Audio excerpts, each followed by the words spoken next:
Hello, everyone, and welcome back to another How to Play Warzone. This is Jack, and today we're going to be talking about commerce games.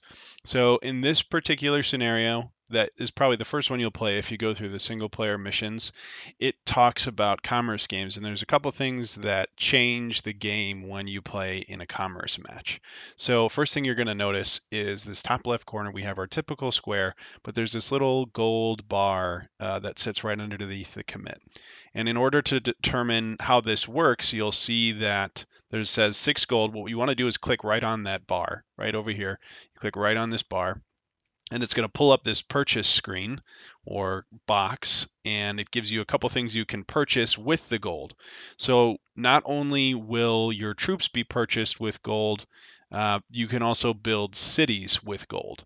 And in this scenario in particular, it will tell you in this box everything that you can do with the gold. So your first 10 armies each cost 1 gold, the next 10 cost 2, the next 10 after that cost 3, and each scenario that you play will have different rules based on this. So it's not as complicated as it looks, but this is a nice way to at least understand how that starts. The other thing to point out, and it's most common in commerce games, to have these cities. So in this scenario, cities will give 1 gold per turn and cost 5 gold plus 1 for every additional city already on that territory. So I'm going to give you an example here. So right now we have 6 gold, which means we're getting 6 gold per turn. So if I build a city, I'm going to click that button, hit build city. You'll see this shows up, and I can build it anywhere.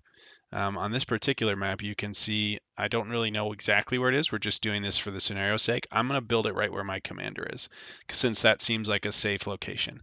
So I click on it. You'll see it show up in the orders, and you'll see it show up underneath the commander. And what that does is it took 5 gold out of my stock here. I can't build anymore because they're 5 a piece in this game. And then I can add one more troop out there if I wanted to spend all of my gold. In other games that aren't commerce based, you have to spend all of your troops in order to go to the next turn. In this game, if you really wanted to, you could stockpile your gold and put out a lot of troops later on in the game. So it adds some variation as far as troops go as well.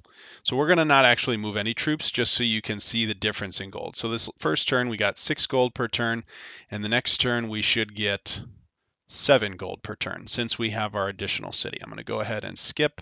You can see my allies doing all kinds of work, but I'm doing this simply for you guys and the sake of understanding how this works. So you can see now we have 7 gold and we have our city, and if I wanted, I could now build another one in another location, right?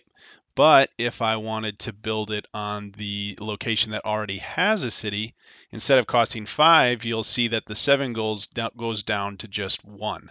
So this is how commerce games work. You want to try and spread your cities out a little bit, but you also want to make sure they stay safe. If they get attacked, the cities will then transfer their wealth and abilities to an enemy as well. So they don't get destroyed when you get attacked.